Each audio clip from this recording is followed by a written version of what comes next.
네, 안녕하세요. 최태성입니다. 자, 이번 시간에는요, 삼국시대로 한번 가보겠습니다. 삼국시대에 우리나라는 그 불교를 받아들입니다. 그래서 절과 불상, 탑 굉장히 많죠. 특히 백제와 신라는 정말 확인할 수 있는 절필수만 보더라도 이야, 이 당시 정말 불교가 얼마나 융성했는지 알 수 있습니다. 자, 이 시간에는요, 이 고대의 그 불탑에 대해 한번 살펴보도록 하겠습니다. 퀴즈부터 한번 보도록 하죠. 자, 여기 지금 단답형 주관식이 있는데요. 백제의 석탑이지만 탑의 양식은 목탑 형태인 이 탑은 무엇일까요? 이걸 물어보고 있네요. 힌트 드리겠습니다. 땡땡땡지 석탑입니다. 어렵진 않는데 기억은 잘 안 나시죠? 강의를 들으시면 답이 탁 튀어나오게 될 겁니다. 자, 흔히 우리나라를 그 석탑의 나라라고 합니다. 한국, 중국, 일본은 똑같이 불교를 받아들여 탑을 만들었지만 중국은 흙으로 구워 만든 벽돌로 쌓아 올린 전탑, 일본은 나무로 쌓은 목탑을 많이 만들죠. 그에 비해 한국은 석탑을 많이 만듭니다.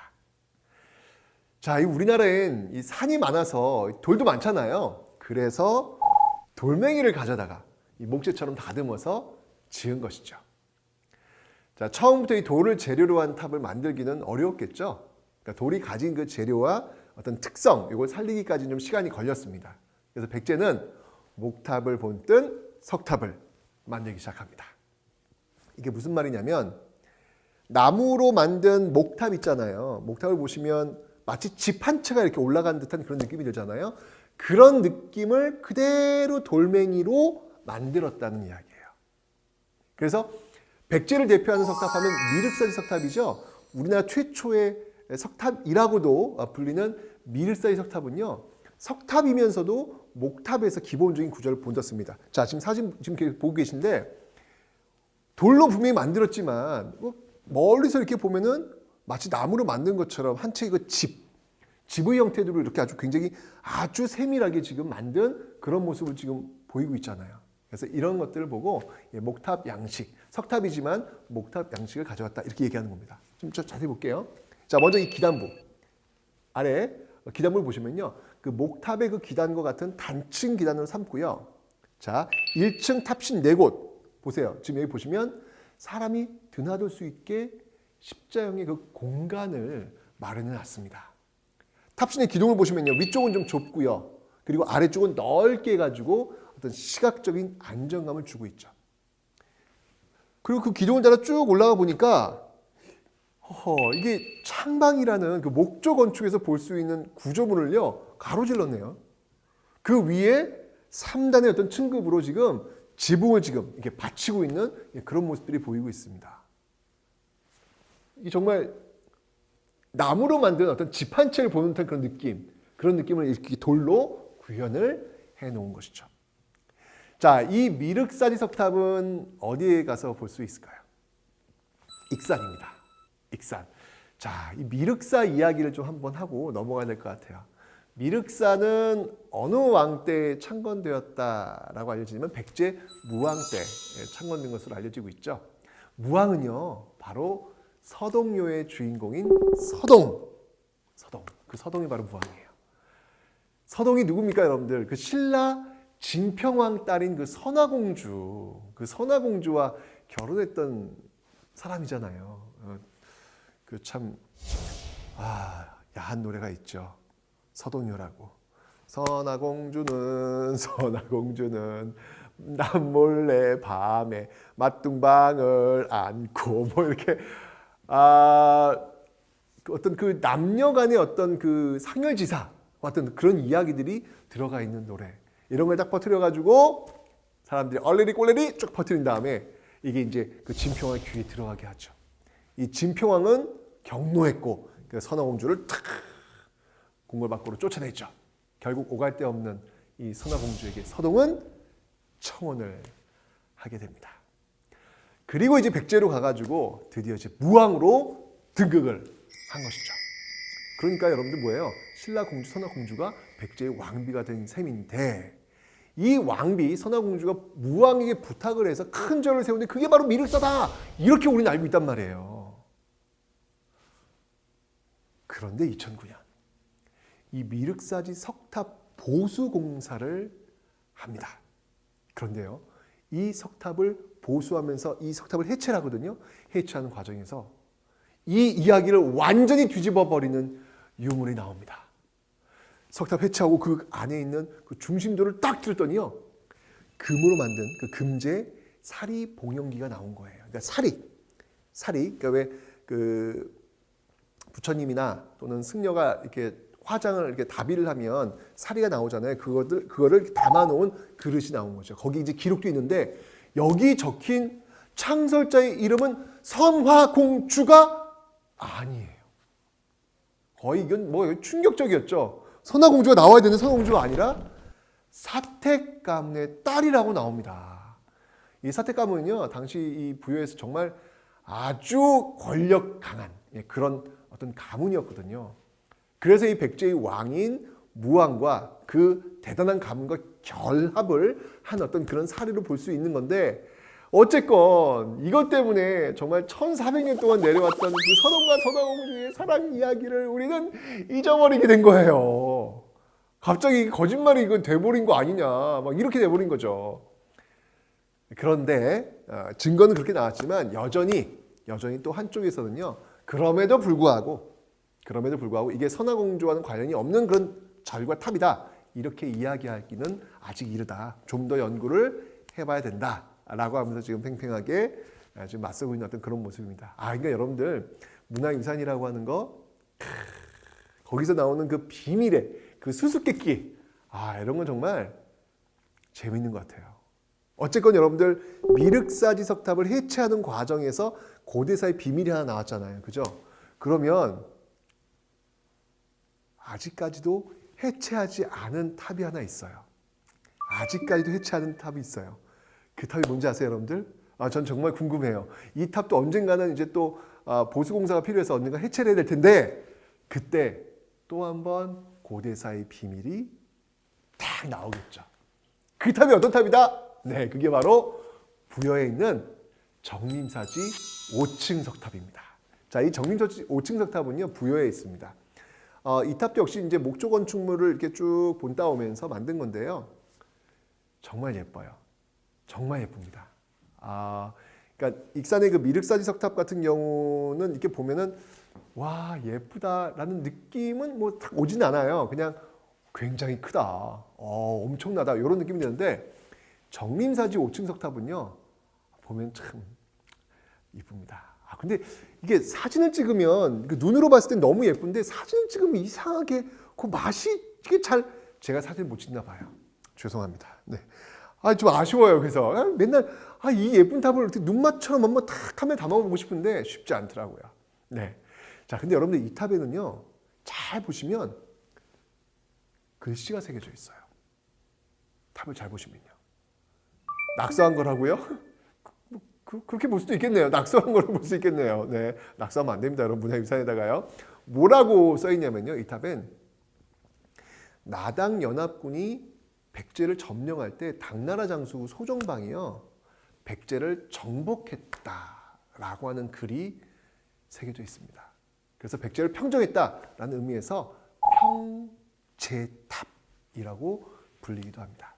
그러니까 이 정림사지 5층 석탑 그 몸에는 그 백제 멸망의 그 아픔을 글자로 이렇게 새긴 채 1000년 넘게 서 있었던 겁니다. 이게 역사잖아요, 여러분들. 그죠?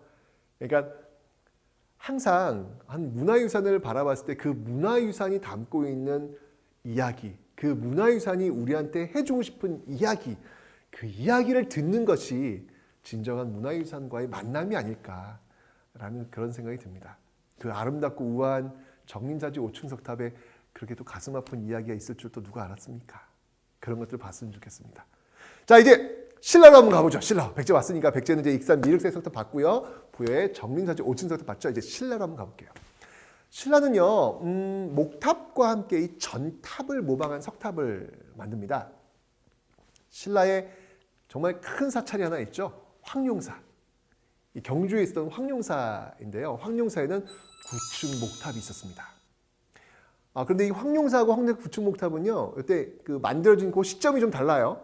예, 황룡사는 진흥왕 때부터, 그리고 황룡사 구축목탑은 선덕 여왕 때부터 이렇게 만들었죠. 자, 선덕 여왕 때 그 부처님의 힘으로 주변국을 또 복속시키기 위해서 만든 게 바로 이 황룡사 구축목탑인데요. 그런 거 보니까 이게 참 이 불교라고 하는 게 호국 불교와 굉장히 많이 연결되어 있구나라는 걸 다시 한번 또 여기서 확인이 되는데, 이 황룡사 구축목탑은요, 고려 때 이 몽골의 침입으로 정말 다 불타버립니다. 황룡사도 타고요, 황룡사 목탑도 타고요. 그래서 지금은 황량한 터만 남아있는 모습입니다. 정말 예전에 갔을 때는요, 아무것도 없었어요. 정말 황량한 그런 그 터만 있었거든요. 가끔은 여러분 답사를 갈 때 이런 그 터만 가는 것도 괜찮은 것 같아요. 가을에, 늦가을에, 추수가 지금 다 되고 있는 어떤 그때 황룡사에 가셔가지고, 황룡사 그 터에 가셔가지고 좀 앉아보세요.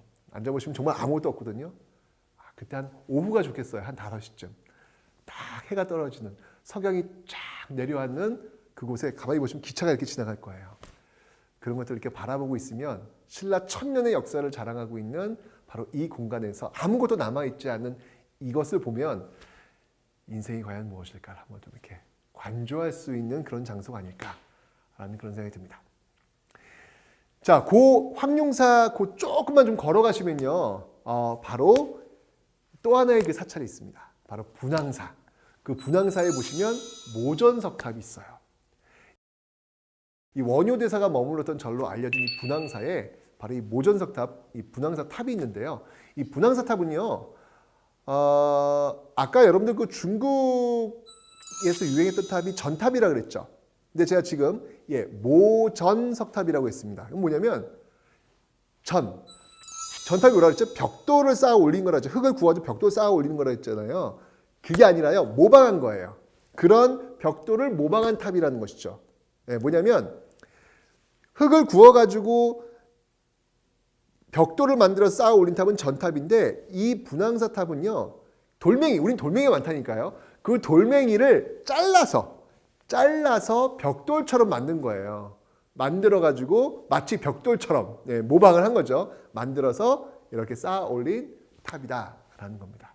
바로 이 분황사 모전석탑은요, 바로 목탑과 석탑의 어떤 과도기적인 성격을 지니고 있다라고 볼 수 있겠습니다.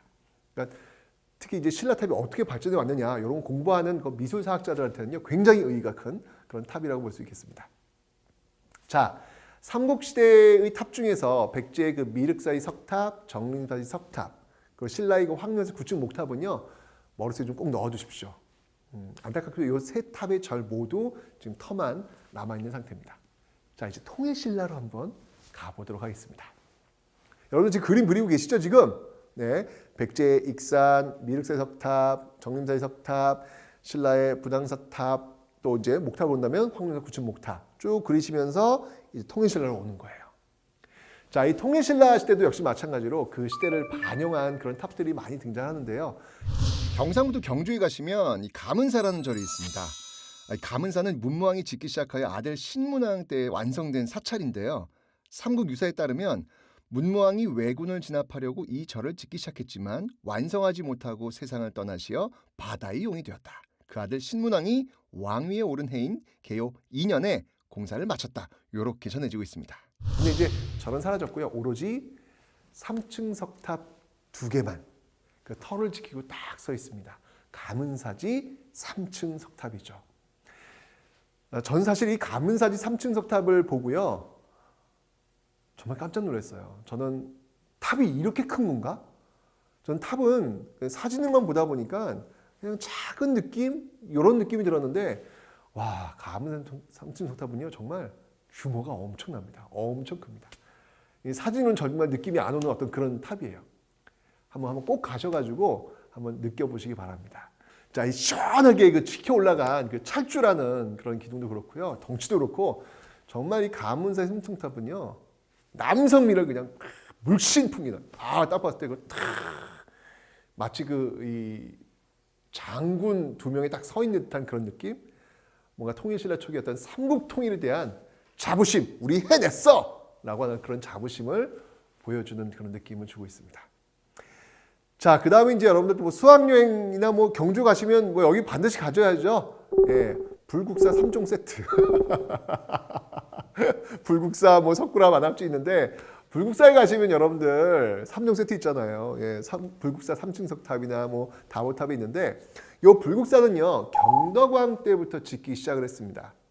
그러고 보면 이 경덕왕은요 대단하신 것 같아요. 성덕대왕 신정도 만들고 불국사 뭐 석굴암도 짓고 진짜 많은 공사를 그럼 벌였습니다. 이 불국사에는 정말 신라의 미를 정말 고스란히 간직한 두 개의 탑이 있습니다. 바로 다보탑과 석가탑. 불국사가 가지고 있는 뭐 가장 큰 보물이라고도 하는데요. 일단 다보탑부터 볼게요. 이 다보탑은요 팔각형과 사각형의 그 원형으로 된 그 기본 구조 위에 아주 화려한 조각을 막 껴맞춰 가지고 다른 곳엔 볼 수 없는 그런 형태를 만들어냈습니다. 독특한 어떤 그런 모습이고요. 석가탑은 지금 이제 불국사 3층 석탑이라고 불립니다. 그런데 여러분들 이게 불국사 이렇게 가셔가지고 이제 그거 보러 가시잖아요, 사실은요, 그죠? 불국사 3층 석탑하고 다보탑 그거 보러 가시는데 그런 질문 한번 생각 안 해보셨어요? 근데 왜 탑이 두 개지? 그리고 왜 탑이 왜 모양이 다르지? 가서 그런 것들을 한번 알아보셔야 된다는 전 생각이 들거든요. 그냥 가서 이게 불국사 3층 석탑이야. 이게 다보탑이야. 자, 사진 찍자. 찰칵. 자, 다음에 가자. 이게 아니라 여긴 왜 이렇게 다른 모양의 탑이 있는지를 한 번쯤은 알아보셔야 이 굉장한 엄청난 미적인 스토리가 있는 거거든요. 자, 일단 여러분들 석가탑이라고 하는 것은요. 현세불인 석가모니를 지금 보여주고 있는 것이고요. 부처님도 여러분들 종류가 다 다양해요. 이게 불교를 믿지 않으신 분들은 모르실 텐데 불교는 유일신이 아닙니다. 유일신이 아니라요. 부처님들이 다 종류가 있어요. 예, 저쪽 기독교에서 이야기하는 천국, 극락이죠. 극락을 관장하는 부처님을 아미타 부처님이라 그래요. 그리고 현재에 우리가 이제 만나봤던 우리 역사 속에서 만나봤던 부처님을 석가모니 부처라고 하는 거죠. 현세불이라고 하는 거고 미래에 이제 우리 중생을 구제하기 위해서 오는 부처님을 뭐라고 하면 미륵부처라 그래요. 미륵불이라고도 하죠. 이렇게 달라요. 그래서 석가탑은요 현세불인 말 그대로 석가모니를, 다보탑은 과거불인 다보부처를 상징합니다. 자, 그런데 여기 이제 이야기가 있어요. 뭐냐면 석가모니가 이 법화경을 설파할 때마다 땅이 쫙 갈라지면서 말이죠. 보탑이 쫙 솟아오르는 거예요. 솟아올라가지고 그 석가모니의 법화경을 듣고 있는 그 민중들에게 바로 저 석가모니의 말이 진리다! 이걸 증명하는 그 장면을 바로 그 불국사 그 마당에서 재현하고 있는 거예요. 재현하고 있는 겁니다. 그래서 이 다보탑을 딱 세울 때는 항상 그 앞에 석가탑이 같이 가는 것이죠. 이런 이야기들을 여러분들이 거기서 읽어내실 수 있어야 되는 거예요. 자, 이 불국사 3층 석탑은요, 신라탑 미술의 정말 정점이라고 할 수 있죠. 원래 탑은요, 사실은 이게 높게 쌓는 거잖아요. 그러면 상승미가 있겠죠. 근데 안정감은 어떻게 할까요? 너무 올라가니까 불안할 거 아니에요. 안정감은 떨어지는데 석가탑은 상승미와 안정감을 정말 완벽하게 아우르고 있다라고 볼 수 있겠습니다. 이게 그러니까 쭉 탑들이 사실 뭐 어떤 탑이 가장 아름답다 이렇게 표현하기 좀 어려워요. 모든 탑은 다 나름대로의 아름다움이 있으니까. 하지만 어떤 미적인 감각 속에서 어떤 그 완벽미, 이게 바로 불국사 3층 석탑을 찍었다라고 하면 이제 그 다음부터는 이제 쭉 좀 흐트러져요. 그러니까 신라 후기로 오면요, 하대로 오면 어떤 탑의 크기도 좀 작아지고 균형도 좀 흐트러지는 그런 모습들을 보이고 있는데, 이 신라 하대 말기 쪽에 오면요, 유명한 불탑 하나 기억하셔야죠. 바로 진전사지 3층 석탑이 있습니다. 이 진전사지 3층 석탑은요, 특징이 하나 있어요. 뭐냐면 탑의 몸통에 불상을 이렇게 새겨 넣었다는 겁니다. 그러니까 이전의 탑들 같은 경우에는 어떤 신라 왕실의 어떤 권위를 보여주기 위해 세웠다면, 이 진전사지 3층 석탑은 어떤 신라 하대 때 새롭게 성장하고 있는 그런 지방 호족들의 어떤 모습을 보여준 게 아닐까라는 생각이 들어요. 그리고 이 지방 호족이 좋아한 게 뭐냐면 선종이라는 게 있어요. 선종이 뭐냐면 참선을 통해서 부처가 될 수 있다는 거예요. 참선을 통해서 부처가 될 수 있다는 얘기 뭐냐면 누구나 다 부처가 될 수 있다, 누구나 다 왕이 될 수 있다는 논리로 연결이 됩니다. 이게 이제 선종인데요. 이 지방호족들이 이 선종을 그래서 좋아하는 거예요. 근데 선종은 신라 하대도 이제 유행을 하게 되는데 선종은 참선하려면 여러분들 그 스승이 이끌어줘야 됩니다. 스승이. 그래서 그 스승을 기념하기 위해서 스승이 돌아가시면 답이 화장을 하면 또 역시 스승 몸에서 또 이렇게 사리가 나올 거 아니에요. 그 사리를 모셔둔 승탑이 있어요. 그 승려의 그 사리를 보관하기 위해 만든 기념물 바로 승탑입니다. 요게 또 신라 하대 때 유행하는 어떤 그런 모습들을 보이고 있죠. 우리는 일반적으로 부도라고도 하는데 어쨌건 탑, 불탑은 부처님을 상징하는 것이고 승탑은 바로 승려의 사리를 모셔둔 탑이다라는 그 차이점은 여러분들 꼭 아셨으면 좋겠습니다. 자, 이제 퀴즈를 한번 보도록 하겠습니다. 자, 백제의 석탑이지만 탑의 양식은 목탑 형태인 이 탑은 무엇일까요? 뭐 힌트가 필요 없죠? 바로 미륵사지 석탑이 되겠습니다. 자, 오늘은 이 고대의 탑에 대해서 한번 살펴봤는데요. 고구려의 탑은 우리가 이야기하지 못했네요. 고구려는 이제 초문사와 이불란사를 지었다는 기록은 있는데 청암 및 절터 등의 유적이 남아있지만 아쉽게도 지금까지 남아있는 탑은 없습니다. 통일되어가지고 북한과 이제 왕래가 좀 이루어진다면 좀 더 많은 유물을 알 수 있지 않을까. 언젠간 그날이 꼭 오길 바라면서 고대의 탑 여기서 마치도록 하겠습니다.